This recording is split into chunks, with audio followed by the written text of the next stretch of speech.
everyone, welcome to Budget with Nessa. So today I've been having questions asked about how I budget and how do I do my budgeting.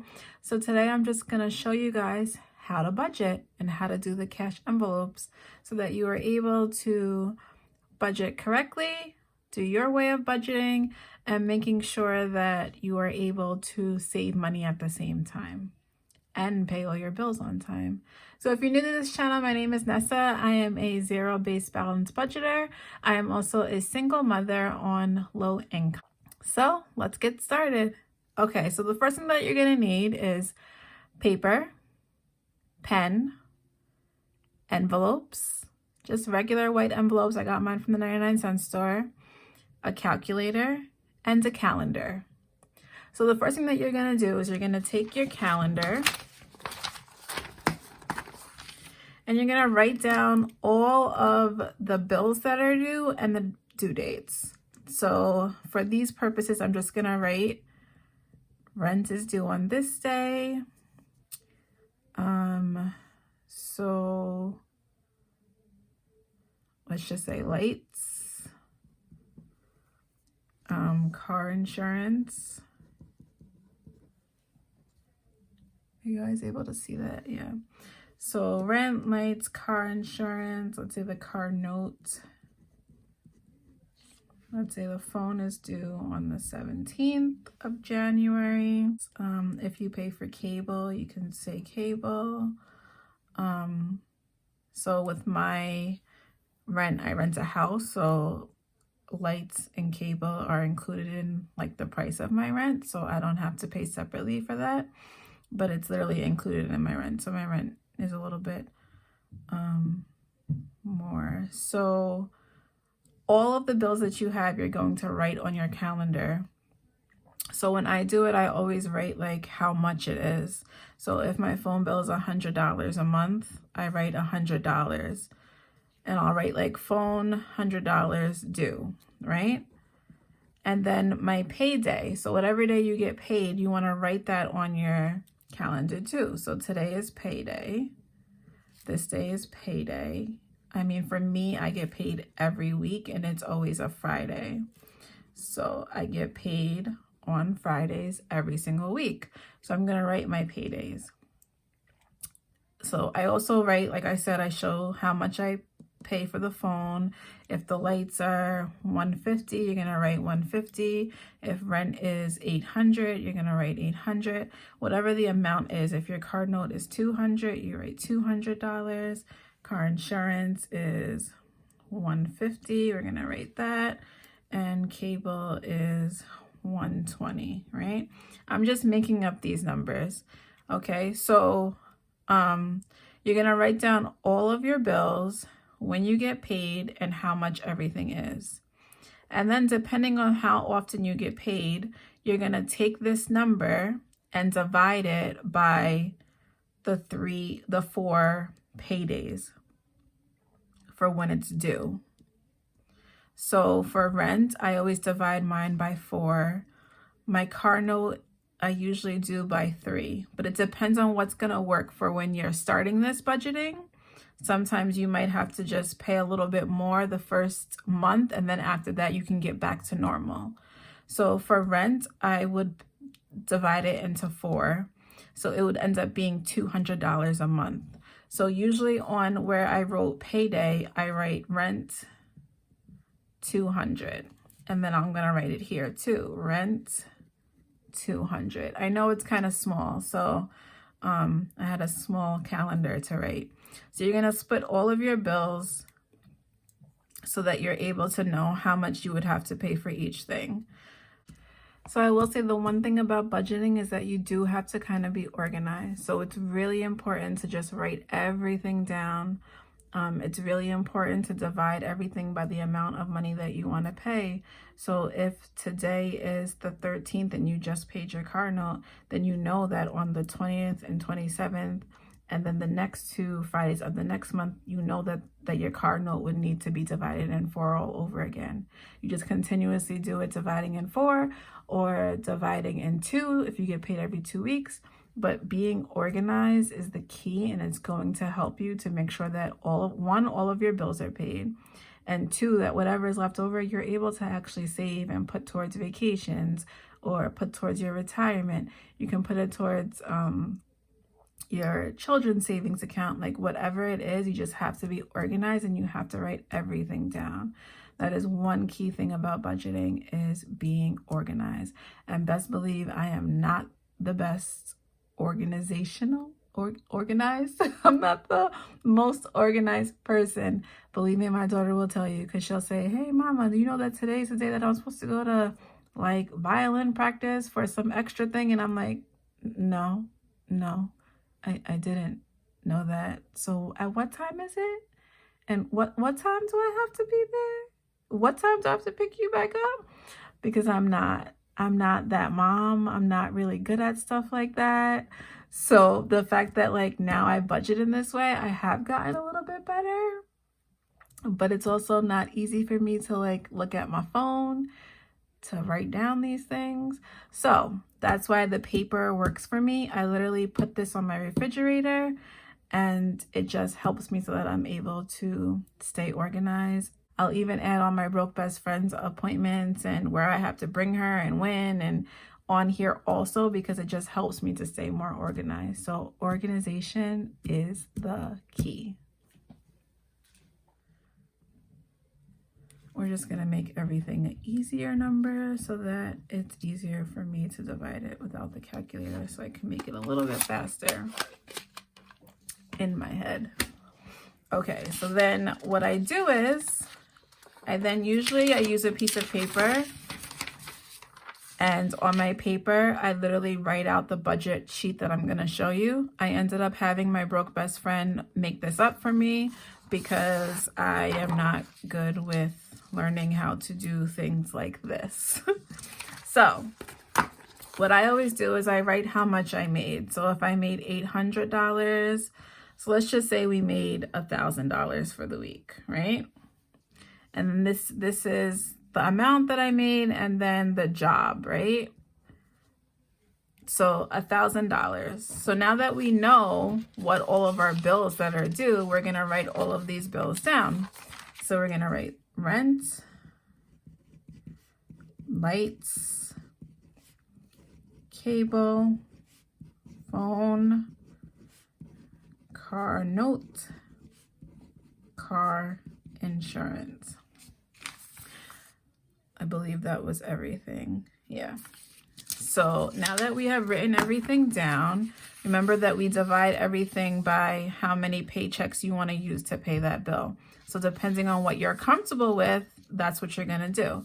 So for instance, this will be $200 for this check. I'm going to take out, I believe lights was 100, so it's 4, so it's going to be $25. Cable, $25. Phone, I don't know what I put for phone. Phone is 100, so $25. Car note was 200 divided by 4. So it's going to be $50. I don't know, for some reason, if I don't have like the cents there, it bothers me. And then car insurance on this paper, we said that it was $100 a month. I wish I had $100 a month car insurance. Okay.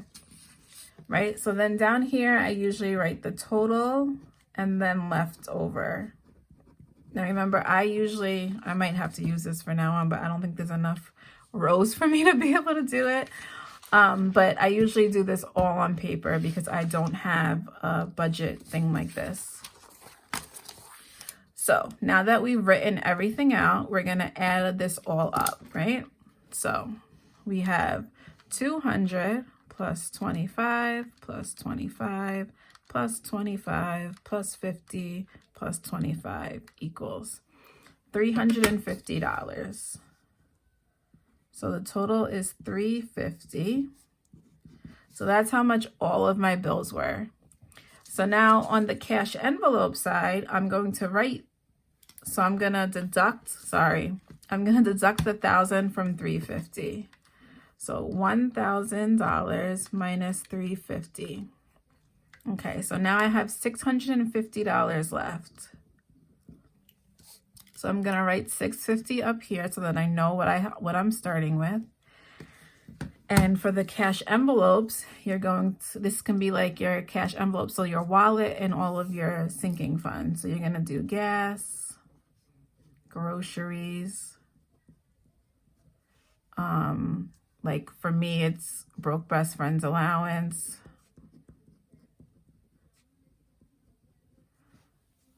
It's also household, miscellaneous, whatever expenses you do on a daily basis and whatever you kind of want to like save for. So sometimes I'll put like my retirement will be here. My vacation fund is over also on this side. So anything that like you want to put for the week, you're gonna put over here. So that's what I do. So anything that you're going to be spending on a weekly basis is also gonna go here, and also any sinking funds are also gonna go here. So then I'll just write the amount. So gas, say I do $60 a week. Groceries, I need $100. Broke best friend's allowance is $10. Household, I'm gonna give myself $20 for that. Miscellaneous, I also give myself $20 for that. Retirement is gonna get $50, and vacation is gonna get $50. So now what you're gonna do is you're gonna add everything up, and then you're gonna subtract this total by the amount that you originally had left.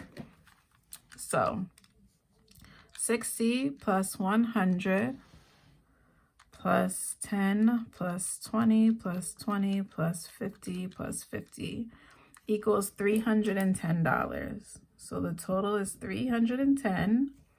So we're going to take the 650 and subtract that from the 310. And we have $340 left. So as you know, I don't leave any money left in my bank account. Now, some people do leave a little bit of a buffer. So if you wanted to leave the $40 in your bank account, just so that you had a buffer, just in case there was something that you may have forgotten to add in your budget, like maybe a subscription that you forgot about and it comes out, at least you still have a buffer in your account. I, however, don't leave anything. So the $340 that's left, I'm going to put it over here. So now I have $340. Sorry, my puppy is barking at nobody knows what he's ever barking at. A little noise that he may hear. So we're going to take the $340 left, and that's usually what I put towards any savings challenges that I have. So for me, it's like the 100 envelope. It's the 52 week. When I was doing Black Friday, it was towards Black Friday. So anything that you want to save for, or any savings challenges that you're doing, you're going to want to write that on here. So say I needed like $100 for the savings challenge, and then I could do 140 for 52 week, and then Black Friday is going to get $100. So now my balance is 0. Okay, so usually for 100 envelope challenge, I see what envelopes I need, obviously, and then I add them up, and then I make sure that everything in here would add up to 340. Same with 52 week, I pick which envelopes I need, and I make sure that it all adds up to $340. Now, this is just the way that I do it. This is what works for me. I know some people don't have like retirement, vacation, certain things that they don't have in their like cash envelopes. They'll put it in like the savings challenges. But for me, like, yes, these are savings for me, but I also put it in this area because it just helps me to be able to know like which ones are going in actual envelopes. So after I do this, so when I first started doing this, I left all of this inside of my bank account. So that $350 would stay in my bank account and I wouldn't touch it. And then every single week it would accumulate to the amount that I needed until the due date came. The money was already in there and I didn't have to worry about depositing anything because it was already there. So then the money would just come out and the bill would be paid and I wouldn't have to worry about it. But I do now take out the money and stuff all of these envelopes with you guys. Okay, so then after you leave this money in your account or you take it out, you could always put it in envelopes. So I got my envelopes from Dollar Tree. They were $1 for 80 of them. Great price. Okay, and so I would just write what I'm using it for. So if this one's rent, I'm gonna write rent. I'm gonna put the money in here. And then I'm just going to put it away in a safe spot that nobody knows about so that it can't get stolen, God forbid, right? Lights. So you're going to write down every item that you would be putting money in to for all your cash envelopes. So gas, groceries.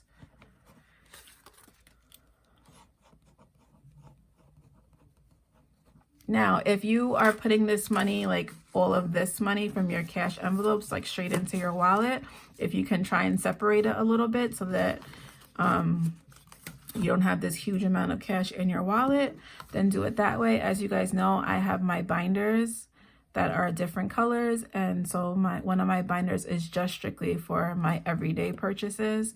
And then my other two, one is for bills and one is for savings challenges. So you're literally just going to write every single thing that you budgeted for on these envelopes. And I promise you, this is exactly how I started. And I did not have a retirement fund when I first started doing this. I didn't have a vacation fund when I first started doing this. Oh, I just realized I spelled vacation wrong over here. I didn't have a lot of these extra envelopes that I had before. So based on your budget, this is how you would do your budgeting. And then you would just put the money for each thing. So gas would get $60, lights would get $25, rent would get $200, and retirement would get $50. Miscellaneous would get $20, groceries would get $100, vacation would get $50.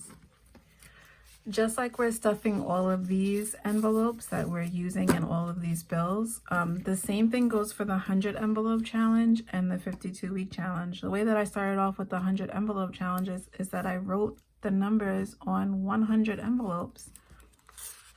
And every time that I had any kind of extra money, I literally just filled up whatever I could fill up, even if it was out of order. I never did it in order because I just wanted to be able to fill what I was able to fill at the moment. Okay, so you can do your 100 envelope challenge by just using plain old regular envelopes from the dollar store. Now it's $1.25. I keep saying the dollar store. So Dollar Tree is $1.25 now, but I mean $1.25 for 80 envelopes is what I got. You can use these. You buy 2 boxes and then you can use some more for the 52-week challenge if that's what you want to do, or just do the 1 to 26 challenge or whatever other challenge you want to do. If it needs an envelope for it, here's your envelope until you're able to get the envelopes that you really want to get. You know what I mean? So budgeting doesn't have to be expensive. Like you see, like it took me a while to be able to even buy the things that I use on a daily basis for my budgeting now, but I literally started with just a few envelopes that I bought at Dollar Tree at the time for only $1. So this is literally how I started off budgeting. This is how I started to be able to even save money. I do everything on paper every single time I do this. I will say to make sure that like you guys all work very hard. I know me as a single mother, like I work extremely hard. I work too many jobs to even count sometimes just to make ends meet. So make sure that you pay yourself in your cash envelopes. Like if you guys notice, there's always an envelope that says Nessa on it because I pay myself. It's only $25 a week that I pay myself, but I pay myself something, okay? So after you fill up all your cash envelopes and then you fill up all your savings challenges, you are good to go for the entire week. If you happen to have any leftover money, What I do with the leftover money is I put it towards a challenge. If there is any leftover money, there have been weeks where I have worked and there hasn't been $1 left, or there's only been $1 left. So, I mean, it just depends on how you did that week. If you needed the extra money from miscellaneous, thank goodness that you put it in there to stuff that extra $20 that you had, and you're able to do this. Now, everybody's budget is different. Somebody asked me, how am I able to save for all of the challenges that I do, and why do I do so many challenges? I do them based on my budget. I do them based on how hard I worked. If I had job number two would be here, and it would say how much I made on job number 2. If that was tip money, or if that was me doing hair, then that means that I have that much more money to play with to pay for all my bills and to use for my challenges. So this is just how I budget. I really hope this was helpful for all of you guys. I'm sorry it's not like perfection, but it's the way that I budget. So I hope that it helps you. So thank you so much for watching. I appreciate all the love that I'm getting from everybody in the budgeting community. I appreciate all of the comments. I'm absolutely so happy that I have so many people supporting me and watching me on this journey. And I hope that I am helping you on your journey. So remember that if you can only save $1, $1 is something. Every little bit adds up. And I will see you in the next one. Bye.